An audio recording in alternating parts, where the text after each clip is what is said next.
রমজান মাসে রোজা থাকে বলে বিয়ে দেওয়া হয় না, না হলে রমজানেও বিয়ে দিলে কোনো অসুবিধা নেই।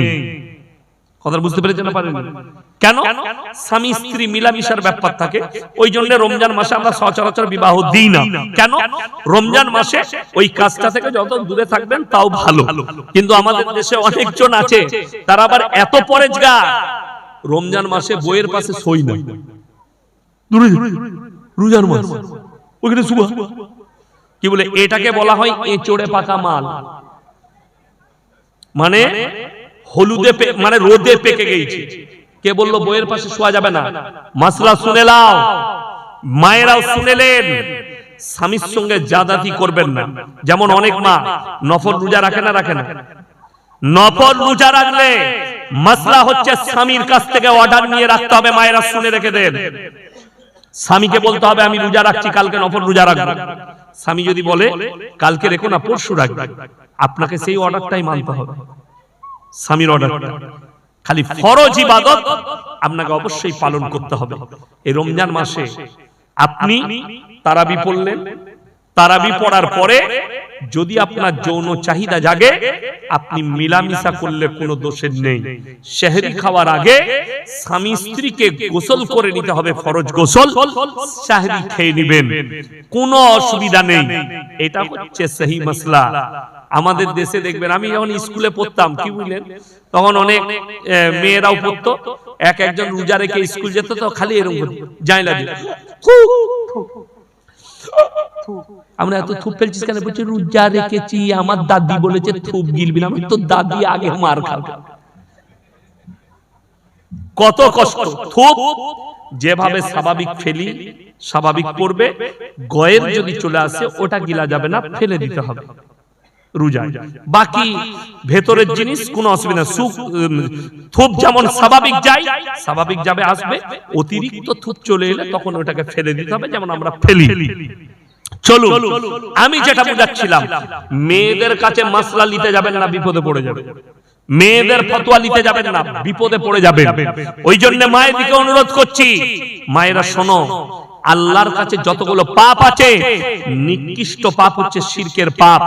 আমার বন্ধুগণ, অনুরোধ করে বলছি, কিয়ামতের যে আলামত, ছোট ছোট আলামত গুলো চলে এসেছে, তার মধ্যে শুনে রেখে দেন, 1 নম্বর মারাত্মক আলামত, মসজিদ আল্লাহর ঘর, তার ভেতরে মানুষ দুনিয়াদারির আলোচনা শুরু করবে। আজকে দেখবেন জুম্মায় খুতবা চলে এখন, আর মানুষ দুনিয়াদারির আলোচনা করে না? করে না?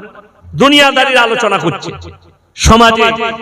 মসজিদে ইমাম খুতবা দিচ্ছে, ইমামের বক্তব্য চলছে, আর এইদিকে আর দমে নিচের একদম পরিবারের গল্প চলছে। কিয়ামতের আলামত নাম্বার 2, তোমরা বুঝতে পারবে কিয়ামত কাছে এসেছে। রাসূল বললেন, যখন দেখতে পাবে অশিক্ষিত মূর্খরা সমাজের নেতৃত্ব দিচ্ছে আর শিক্ষিত লোকরা চুপচাপ বসে দেখছে, এটা কিয়ামতের মারাত্মক আলামত। নাম্বার 3, রাস্তাঘাটে নারী পুরুষ গাধার মতো জিনা করতে লাগবে। সাহাবীরা বললেন, ইয়া রাসূলুল্লাহ, এমন কি দিন আসবে? নবীজি বললেন 100% আসবে, রাস্তাঘাটে গাধার মতো নারী পুরুষ জিনা করতে শুরু করবে। নাম্বার 4, পরকিয়া বেড়ে যাবে। নাম্বার 5, নারীরা পোশাক পরবে, তারপরেও তারা ন্যাংটো থাকবে। নাম্বার 6, সমাজের বুকে হারাম আওলাদে ভরে যাবে। নাম্বার 7, দাজ্জাল আসার সময় হলে তোমরা বুঝতে পারবে, মানুষ যখন হারাম জিনিসগুলোকে হালাল করে নিবে, তখন জানবে দাজ্জাল চলে এসেছে। দাজ্জাল আসার শুনেলেন, আগে থেকে সিম্পটম চলে আসবে, দাজ্জাল আসার ঘন্টা বেজে গেছে। আপনি মনে করেন না দাজ্জাল শুধু একটা মানুষ, দাজ্জাল পুরো একটা সিস্টেমের নাম। সেই সিস্টেমটার নাম হচ্ছে এআই সিস্টেম, এআই পদ্ধতি। আজকে একজন পৃথিবীর দামি বৈজ্ঞানিক আমি পড়ছিলাম, তিনি একটা মারাত্মক কথা লিখেছেন যে কিয়ামতের সম্পর্কে, ভবিষ্যতে চাকরি বলে আর কিছু থাকবে না, পৃথিবীতে চাকরি বলে কিছু থাকবে না। নাম্বার 2, টাকার প্রয়োজনও থাকবে না, অর্থ ব্যবস্থা বদলে যাবে। মানুষের কাছে টাকা বলে কিছু থাকবে না, পকেটে টাকা আছে, ওই টাকা থাকবে না। কি থাকবে? আপনার মোবাইলে আপনি খালি জানবেন আপনি 5 লাখ টাকার মালিক। দাজ্জাল মানুষকে কিভাবে সিস্টেমের দ্বারা জব্দ করবে সেই সিস্টেমটা বলে দিই। একজন মুমিন ব্যক্তি সে বলল আমি দাজ্জালকে বিশ্বাস করি না, সঙ্গে সঙ্গে তার অ্যাকাউন্ট সিজ হয়ে যাবে, সে আর কিছু কিনে কেটে খেতে পারবে না। দুনিয়াতে কিয়ামতের পূর্বে গরিব বলে কেউ থাকবে না। তার দলিল হাদিস আছে মুসান্নাফ ইবনে আবু শাইবার 40 নম্বর হাদিস। রাসূল বললেন কিয়ামতের পূর্বে মসজিদগুলো মুসল্লিতে ভরে যাবে। যখন পৃথিবীতে বড় বড় বিল্ডিং বালাখানা তৈরি হবে, বাড়ি তৈরির কম্পিটিশন থাকবে, চলবে, আর বড় বড় মসজিদ মুসল্লিতে ভরে যাবে। সাহাবীরা বললেন ইয়া রাসূলুল্লাহ সেই মুসল্লিগুলো কেমন হবে? নবীজি বললেন শোনো, সেই মুসল্লিগুলো হবে সুদখোর আর হারামখোর মুসল্লি, তাদের মধ্যে মুমিন খুঁজে পাওয়া মুশকিল হবে। মুসান্নাফ ইবনে আবু শাইবার 40 নম্বর হাদিস। আপনার চোখ দিয়ে পানি আসা দরকার। আল্লাহ নবী সাল্লাল্লাহু আলাইহি সাল্লামকে আল্লাহ বললেন দ্বিতীয় নম্বর আল্লাহর কাছে মারাত্মক নিকৃষ্ট পাপ, সেটা হচ্ছে ওয়ালা তাকরাবুজ জিনা ইন্নাহু কানা ফাহিশা ওয়া সাআস সাবিলা। ব্যভিচার করা অনেক দূরের কথা, যে রাস্তায় ব্যভিচার হয় সেই রাস্তার ধারে পাশে তোমরা যাতায়াত করবে না। সেই রাস্তাটা কেমন বলে দিই। ইসলাম ইজ দা সেফটি। অনেক দিন আগে, আজ থেকে 7 বছর আগে, লন্ডনের সুপ্রিম কোর্টে একটা ঘটনা ঘটেছিল। বাপ আর বিটি তারা দুজন একে অপরকে বিবাহ করতে চেয়েছে। তাদের কেস গেছে কোর্টে। জজ দাঁড় করিয়ে বাপকে জিজ্ঞেস করেছে তুমি তোমার নিজস্ব জন্মদাতা মেয়েকে কেন বিবাহ করতে চাও? আলহামদুলিল্লাহ সে বলল এর মা যখন আমার স্ত্রী মারা যায়, এই মেয়েকে আমি আমার কাছে শুইয়ে মানুষ করেছি। বাপ আর বিটি এক কাছে শুতে শুতে কখন যে শারীরিক সম্বন্ধ হয়ে গেছে আমরা বুঝতেই পারিনি। বলুন নাউজুবিল্লাহ। ইসলাম ইজ দা সেফটি। এই জন্য কোন মেয়ের বয়স যখন 7 বছর হবে, তার বাপের উচিত তার বাপের কাছ থেকে মেয়ের বিছানা আলাদা করে দিতে হবে। মেয়েকে যতই তুমি মহব্বত করো, বিছানা আলাদা। ছেলের বয়স যদি 7 বছর হয়, মা যতই সন্তানকে ভালোবাসুক, তার কাছ থেকে বিছানা আলাদা করে দিতে হবে। এইটাই হচ্ছে ইসলাম। আমার বন্ধুগণ খুব ভালো করে বুঝবেন। আজকে বড় দুঃখ লাগে, রাস্তাঘাটে আমরা দেখলাম 25শে ডিসেম্বর পেরিয়ে গেল, হাজার হাজার মুসলিম যুবক তারা গিয়ে মেরি ক্রিসমাস পালন করেছে। পাক সার্কাসে গিয়ে, ধর্মতলায় গিয়ে, বারাসাতে গিয়ে অনেক মুসলিম যুবক যুবতী তারা মেরি ক্রিসমাস পালন করেছে। যে মুসলিম যুবক, যে মুসলিম যুবতী যারা বলেছে যে মেরি ক্রিসমাস বলা যাবে, অসুবিধা নেই, তারা শোনো, মেরি ক্রিসমাস বলা মানে আপনি বিশ্বাস করলেন, আকীদা আনলেন এই 25শে ডিসেম্বর আল্লাহ তাআলা ছেলে জন্ম দিয়েছে। বলুন নাউজুবিল্লাহ।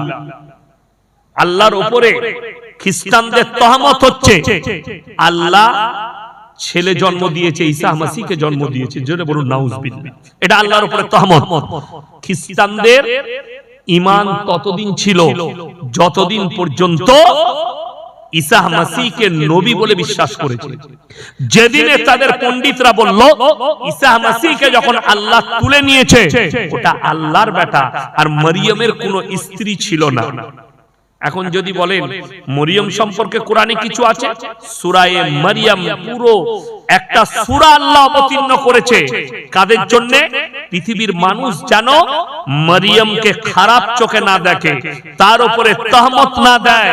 ওই জন্য কোরআনে আছে ওয়াজকুর ফিল কিতাবি মারইয়াম ইদিন তাবাদাত মিন আহলিহা মাকানান শারকিয়া ফাত্তাখাযাত মিন দুনিহিম হিজাবান ফারসালনা ইলাইহা রূহানা ফাতামাসসালা লাহা বাশারান সাবিয়্যা। মরিয়ম যখন নিজেকে নিজের পরিবারের কাছ থেকে পূর্ব দিকে এক ঘরের মধ্যে নিজেকে এক স্থানে বন্দী করে নিল। বন্দী মানে চারিদিকে ঘেরা বাড়ি, তার ভেতরে নিজেকে পর্দা করে নিল। আল্লাহ কোরআনে পরের আয়াতে বললেন, আমি আমার ফেরেশতা জিবরিল আমিনকে মানুষ রূপে প্রেরণ করলাম তার গৃহে, তুমি যাও আর গিয়ে মারিয়ামকে সুসংবাদ দাও যে তার গর্ভে আমি আল্লাহ তাআলা আমার একজন নবীকে প্রেরণ করতে চাই। এখান থেকে পৃথিবীর মানুষের দুটো শিক্ষা, এক হচ্ছে আল্লাহ তাআলা যেটা ইচ্ছা করেন সেটাই করতে পারেন, পারেন না? পারেন না, আল্লাহর ইচ্ছা। নাম্বার 2, তোমরা ভাবো না আমি পৃথিবীর নিজামাত শুরু করেছি, চালু করেছি, স্বামী স্ত্রী মিলনের মাধ্যম দিয়ে বাচ্চা তৈরি হবে, ঠিক কি না? স্বামী স্ত্রী মিলনের মাধ্যম দিয়ে বাচ্চা। আল্লাহ তাআলা বললেন, আমি আল্লাহ যদি ইচ্ছা করতাম বাপের প্রয়োজন হতো না, আমি আল্লাহ বিনা বাপেও বাচ্চা দান করতে পারি। জোরে বলুন সুবহানাল্লাহ। তার দলিল হচ্ছেন হযরতে ঈসা মাসীহ, তার দলিল হচ্ছেন হযরতে ঈসা নবী। এরা বলে মেরি ক্রিসমাস, এরা হযরতে ঈসা মাসীহকে কি ভাবছে? আল্লাহর বেটা, যার কারণে এদের ঈমান চলে গেছে। আর কোরআনে আছে সূরা ফাতিহার একবারই শেষ আয়াত, গায়রিল মাগযুবি আলাইহিম ওয়ালাদ দাল্লিন। মাগযুম মানে ইহুদি আর দাল্লিন মানে নাসারা। এই দুটো দলই পদভ্রষ্ট, আর এদের যারা অনুসারী হবে তারাও পদভ্রষ্ট হয়ে যাবে।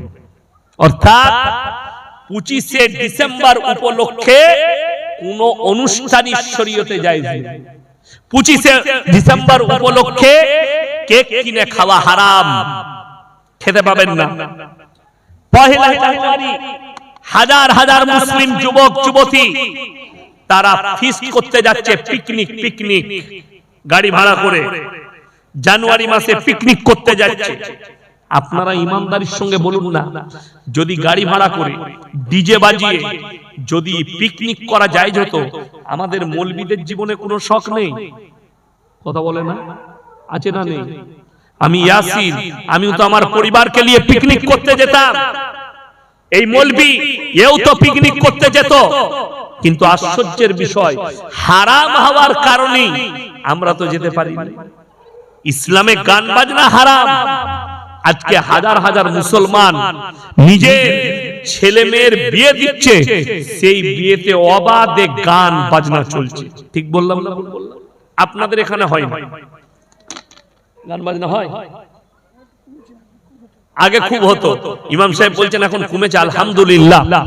আল্লাহ ইমাম সাহেবের হায়াতে বরকত দেখ এবং উনার মেহনতকে আল্লাহ কবুল করুক, বলুন আমিন। দেখুন, গান বাজনা জায়েজ নেই। কেন জায়েজ নেই? আল্লাহ রাসূল হাদিস বর্ণনা করলেন, আল গিনাউ মিন মাজামিনিশ শাইতান। গান হচ্ছে শয়তানের বাঁশি। কিয়ামতের দিনে তাদের কানে বজ্রের আওয়াজ দেওয়া হবে।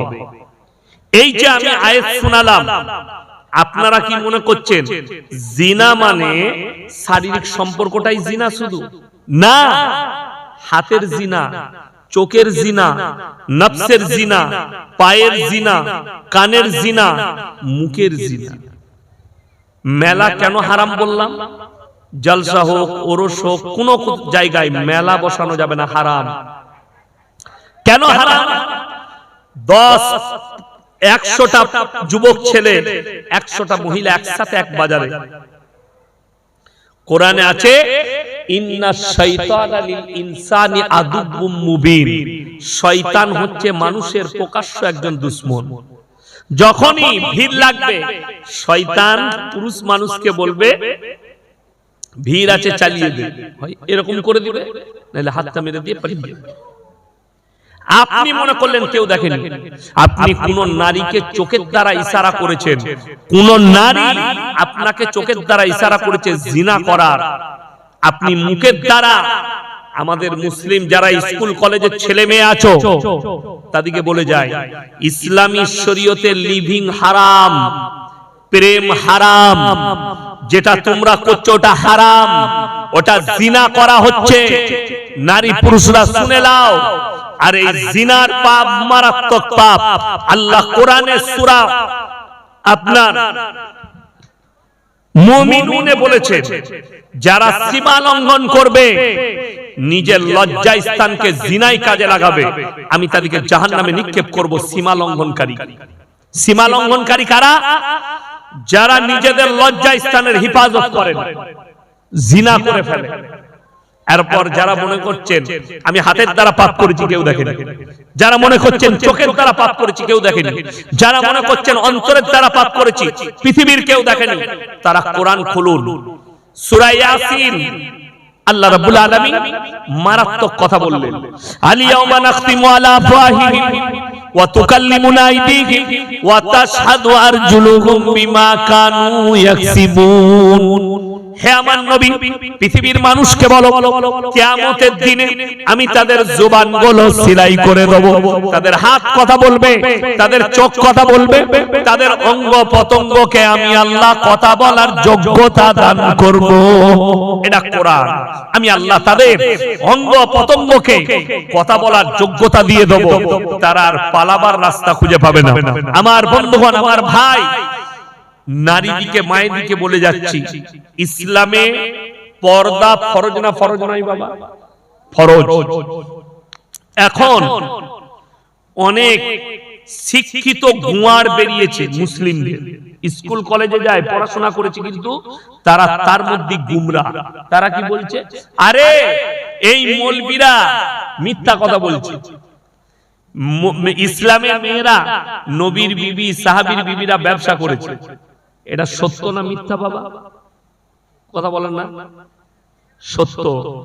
নবী সাহাবীর বিবিরা, নবী পয়গম্বরের বিবিরা ব্যবসা করেছে, কিন্তু হাদিসটা সহি, ব্যাখ্যাটা ভুল। যদি বলেন কেমন করে হাদিসটা সহি আবার ব্যাখ্যাটা ভুল, তার কারণ হচ্ছে শুনেলেন, একটা হুকুম হওয়ার পরে দ্বিতীয় হুকুম চলে এলে প্রথম হুকুম বাতিল হয়ে যায়। যদি বলেন কেমন করে বুঝিয়ে দিই। আমরা আজকে জালসায় এসেছি, কালকে ভাইজান ফোন করলো, ইয়াসিন ভাই কি খাবেন? আমি বললাম ভাইজান আমার লেগে মাছ করবেন। গেল সকালবেলায় কমিটির ছেলেরা লিস্ট বানিয়েছে, ফল ফ্রুট মিষ্টি ফিষ্টি যা আছে, শেষে লিখেছে একটা রুই মাছ নিবে ইয়াসিন ভাইয়ের জন্য। বাজারে চলে গেছে বারাসাতে, মাছ নিবে, রুই মাছ। আমাকে সকালে ফোন করলো, হুজুর আপনার জন্য রুই মাছ আনতে দিয়েছে। আমি বললাম বাবা আমি রুই মাছ খাই না, কাতলা মাছ নিতে। ইনি তাড়াতাড়ি আমাকে ফোনটা কেটে তাকে ফোন করেছে, রুই মাছ হুজুর খাবে না, কাতলা মাছ নিবি। লিস্টে কি লেখা আছে? কথা বলে রুই মাছ। রুই মাছ কথাটা রহিত, তার হুকুম বাতিল হয়ে গেল। কোরআনে আছে মদ খেলে ক্ষতি বেশি লাভ কম, এই আয়াত কোরআনে আছে, এই আয়াত রহিত, এর হুকুম বাতিল হলো যখন পরবর্তী হুকুম এলো তোমাদের জন্য মদ স্পর্শ করা হারাম। কোরআনে আয়াতটা রয়ে গেছে কিন্তু তার হুকুম বাতিল। আল্লাহর রাসূল সাল্লাল্লাহু আলাইহি সাল্লামের বিবি, সাহাবীর বিবিরা ততদিন পর্যন্ত ব্যবসা করেছেন যতদিন পর্যন্ত পর্দা ফরজ হয়নি। হাদিসে আছে, সহিহ হাদিসে, যেদিন থেকে পর্দা ফরজ হলো সেই দিন থেকে নবী এবং সাহাবীর বিবিরা পায়ের নখটার হুজরাখানা থেকে বের করে। মায়েরা এরপর শোনো, তিনটে কারণ ছাড়া মেয়েরা বাড়ির বাইরে যেতে পাবে না। কটা বললাম বাবা? কথা বলে না। তিনটে কারণ ছাড়া মেয়েরা বাড়ির বাইরে যেতে পাবে না। নাম্বার 1, সেটা হচ্ছে কাছের আত্মীয় যদি মারা যায়, নিকটতম আত্মীয়, পর্দার সহিত যেতে পারবে। নাম্বার 2, যদি শরীর খুব অসুস্থ থাকে পর্দার সহিত ডাক্তারের কাছে যাবে। নাম্বার 3, হজ ফরজ হলে হজ করতে যাবে। এই তিনটে কারণ ছাড়া হাদিসে আর একটাও কারণ নাই। বাজারে যাওয়া, স্কুলে চাকরি করা, ঘুরে বেড়ানো, পার্কে যাওয়া, ফুচকা খাওয়া, রেস্টুরেন্টে যাওয়া, এগুলো একটাও হাদিসে কেউ দেখাতে পারবে না, একটা নেই।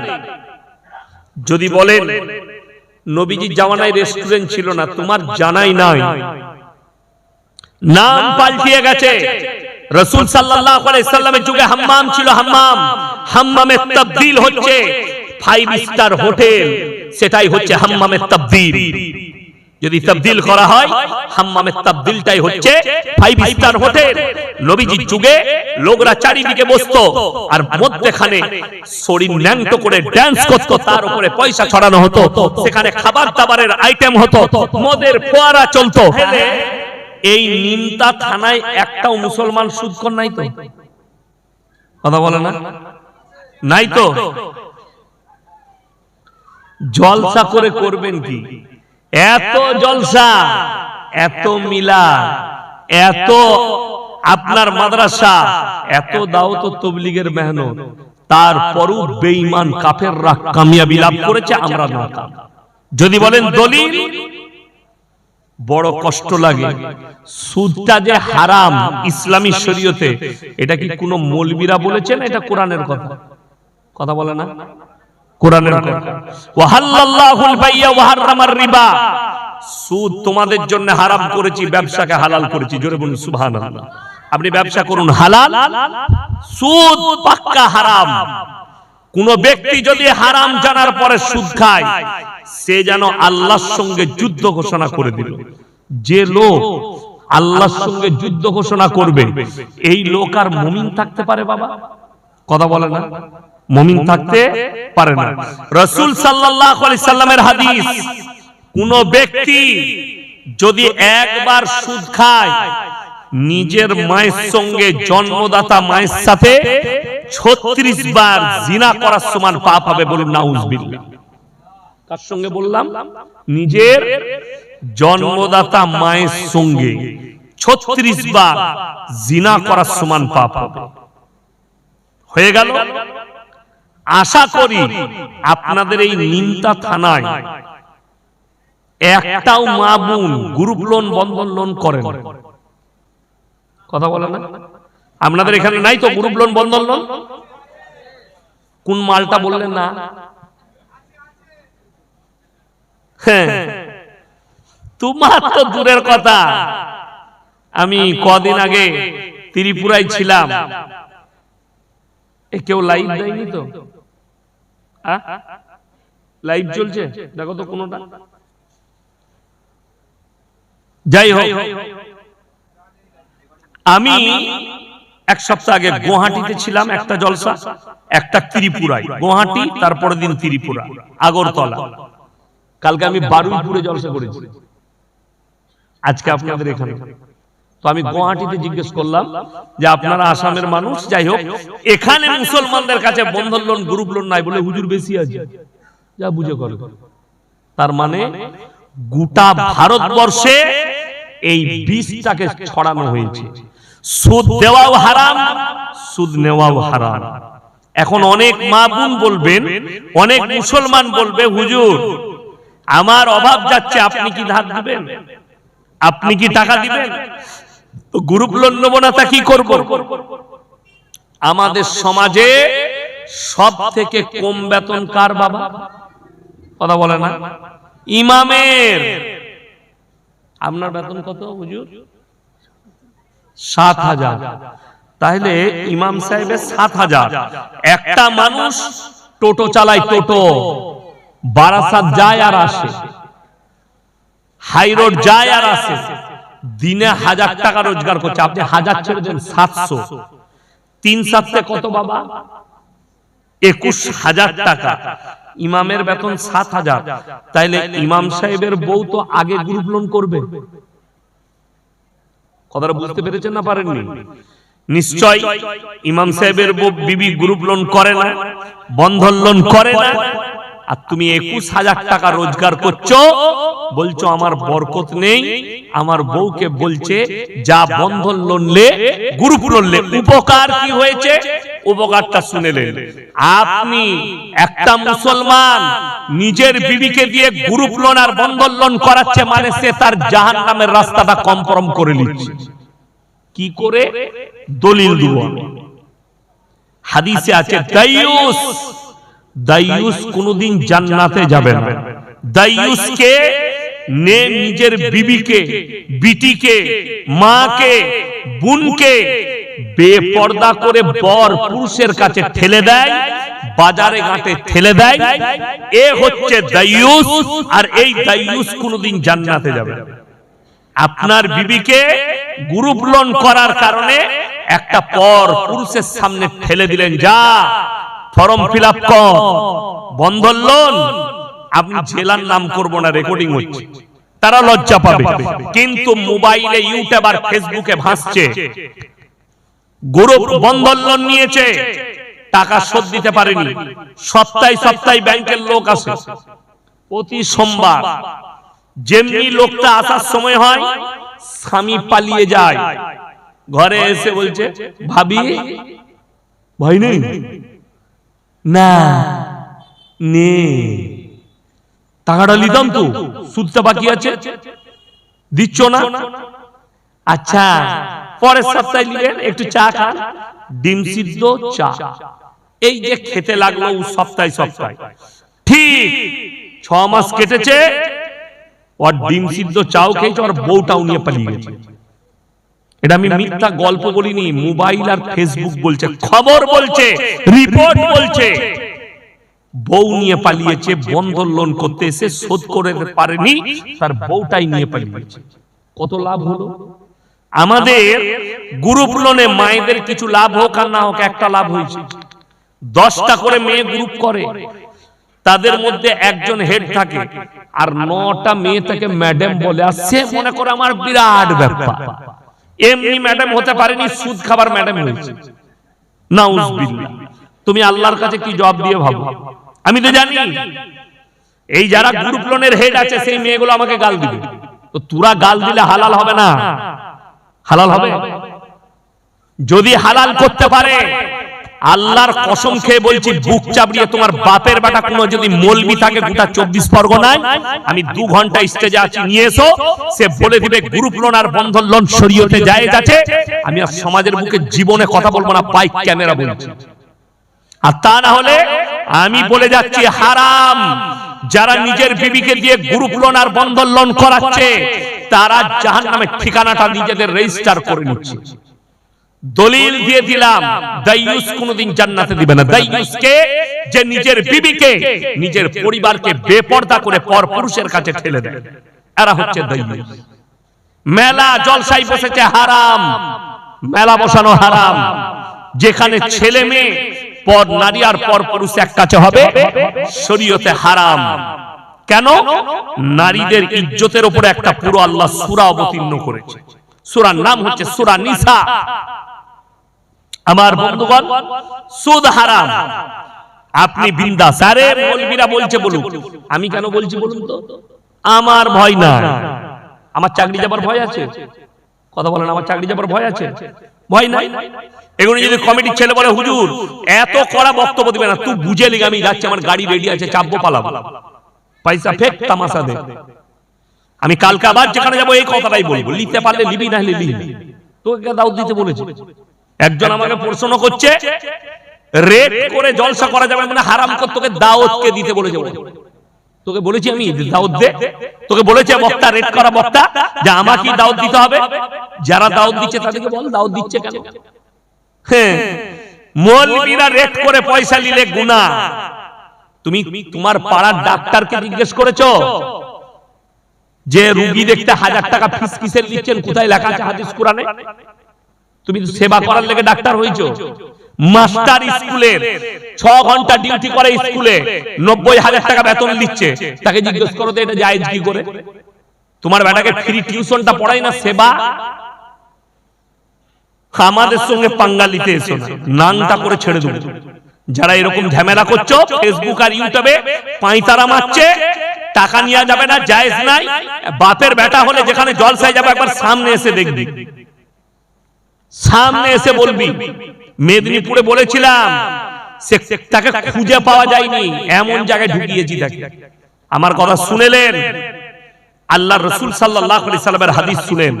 হাদিস হচ্ছে, যারা আল্লাহর রাস্তায় দ্বীনের পথে থাকবে, আল্লাহ মৃত্যুকাল পর্যন্ত ইজ্জতের রুজি দান করবে। জোরে বলুন সুবহানাল্লাহ। ইজ্জতের রুজি। ইমাম সাহেবের 7000 বেতন, গ্রুপ লোন করতে হয়নি, বন্ধন লোন করতে হয়নি, সুদ খেতে হয়নি, তার কারণ বরকত তো ওই টাকাটাতেই আছে। আল্লাহর প্রতি সন্তুষ্টি প্রকাশ করেছে। আর তুমি না নামাজ, না রোজা, না দিন, কিছুই নেই, তুমি বলছো আমার সুদের উপরে জীবন কাটছে, আরামসে কাটাও। মদ হারাম না হালাল? কথা বলে না? হারাম। গাঁজা হারাম না হালাল? হারাম। আমি আপনার থানায়, নিমতা থানায় দেখিয়ে দেবো, মুসলমান মদ বিক্রিও করছে, মদ পানও করছে। ঠিক বললাম না ভুল বললাম?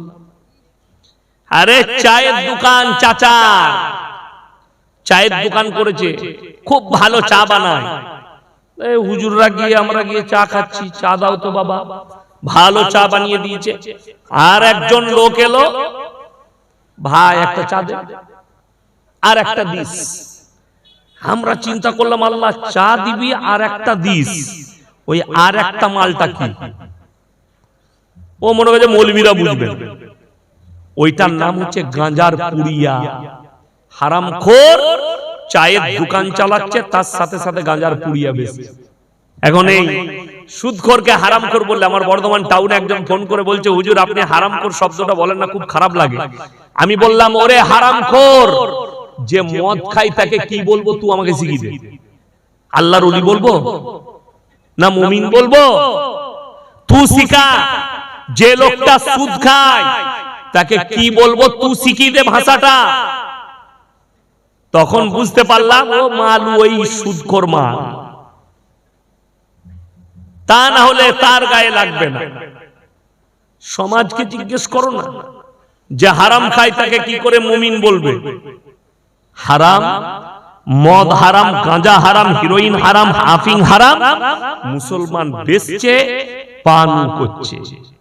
অবাক হয়ে যাবে। চলুন আগে, লটারির টিকিট হারাম না হালাল? কথা বলে না?